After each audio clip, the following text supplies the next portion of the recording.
अरे भाई, एक स्त्री सारी रात पर पुरुष के घर रही है, फिर उसे क्या अधिकार है अपने पति के घर आने का?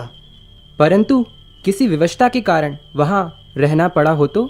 काहे की विवशता भैया? कल को तुम फिर यह भी कहोगे कि विवशता बस हमने किसी का वध कर दिया।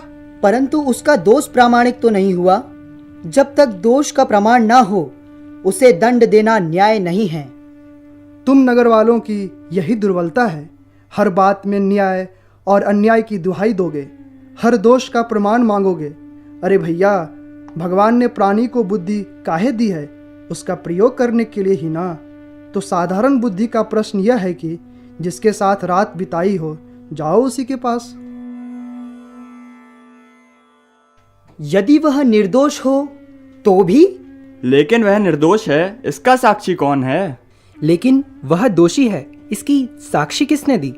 इसके लिए साक्षी की आवश्यकता नहीं है, ये तो अंधे को भी दिखाई देता है। भैया, कई बार जो दिखता है वह सत्य नहीं होता। काका, इस बात का निर्णय इतनी आसानी से नहीं होना चाहिए। इस पर किसी का सारा जीवन निर्भर है।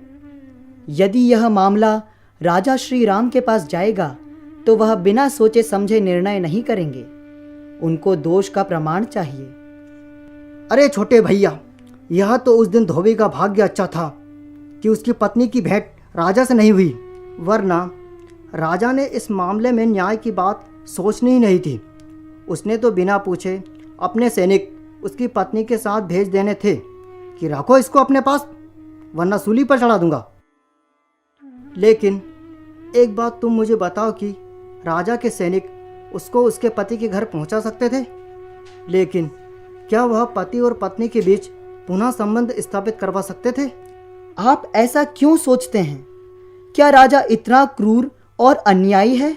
नहीं, क्रूर भी नहीं और अन्याय भी नहीं। वास्तव में हमारा राजा बहुत वीर और महान त्यागी है। पिता के वचनों का पालन करने के लिए उन्होंने राजपाट छोड़कर 14 साल वन में बिताया। केवल वानरों और भालुओं की सेना से उन्होंने रावण जैसे पराक्रमी और उसकी विशाल सेना को यमलोक पहुंचा दिया। ऐसा वीर और महान महापुरुष इस पृथ्वी पर दूसरा नहीं हो सकता। फिर आप लोग ऐसा क्यों कहते हो कि वे उस धोबी के घर सैनिक भेज देते?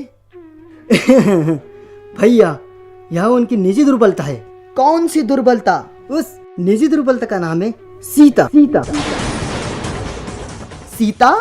हाँ, सीता।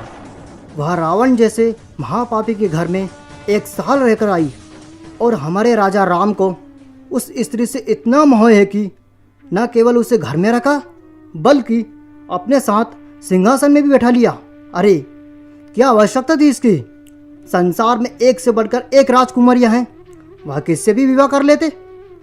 परंतु भैया, जब कोई पुरुष स्त्री के मोहजाल में फंसता है ना, तो उसकी यही दशा होती है। वह अपनी आंखों से देखकर भी विष पी लेता है। अरे भाई, जब तक यह बात राजा के निजी जीवन में रहती तो भी चल जाता, परंतु जिस दिन से सीता रानी बनी है उस दिन से समाज में ऐसी स्त्रियों को और प्रोत्साहन मिल गया है। अब तो किसी स्त्री को लोक लाज भय की आवश्यकता ही नहीं रह जाएगी। हाँ भैया, यथा राजा तथा प्रजा। अब आगे आगे देखते हैं कि हमारे समाज में क्या क्या होता है। चलो भैया, रात बहुत हो गई है।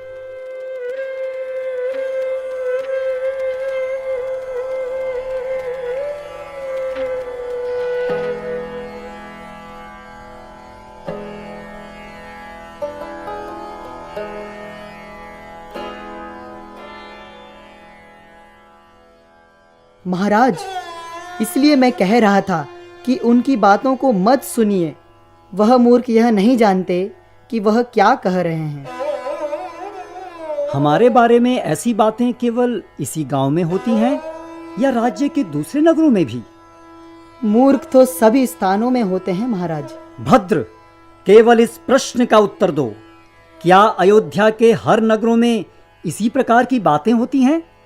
महाराज, प्रजा आपकी वीरता और आदर्शों की बड़ी प्रशंसा करती है। देवी सीता के बारे में क्या प्रजा में इसी प्रकार की बातें होती हैं? उत्तर दो। जी हाँ महाराज। हम नगर में भी जाकर सुनना चाहते हैं।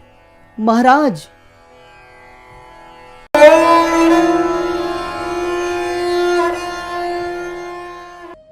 हमारे राजा ने जो भी किया अच्छा नहीं किया। क्या किया राजा राम ने? अरे कुछ तो सोचा होता। सबसे बड़ा भय यह है कि धीरे धीरे समाज में दुराचार की प्रथा फैल जाएगी और राजा के गृहस्थ जीवन का प्रभाव समाज पर पड़ेगा ही। अरे भैया, आज तो एक गांव में दुराचार हुआ है, कल को हमारे नगर में भी फैल जाएगा और सब लोग रानी का उदाहरण देंगे। अरे भैया, राम राज्य में बस यही कलंक रह जाएगा। इतना महान व्यक्ति स्त्री के मोह में कैसे विवश हो जाता है कि उसे न्याय और अन्याय का भी ध्यान नहीं रहता है। उस परिस्थिति में राजा क्या करता? उस स्त्री का त्याग। क्योंकि वह स्त्री है, इसलिए उसे हर अन्याय को सहन करना पड़ेगा। केवल पुरुष की साक्षी में ही वह सच्ची या झूठी प्रमाणित होगी। केवल स्त्री होने का इतना बड़ा दंड। और आप चाहते हैं कि इस अन्याय में राजा आपका साथ दे? भैया, यह तो बड़ा अन्याय है। लंका में उसकी अग्नि परीक्षा ली गई थी, किसने देखा? वानरों और भालुओं ने। अरे अयोध्या का कोई था वहां जो उसको साक्षी दे सके? इस तरह तो प्रत्येक गांववासी और नगरवासी यही कहेंगे कि हमारे सामने अग्नि परीक्षा नहीं हुई। इसका मतलब कि वह बेचारी हर नगर, हर गांव में बार बार जलाई जाए, तभी वह अग्नि परीक्षा में सफल होगी। अरे भाई, जैसे प्रत्येक गांव, प्रत्येक नगर की रानी बनने की इच्छा हो, उसे तो यही करना पड़ेगा।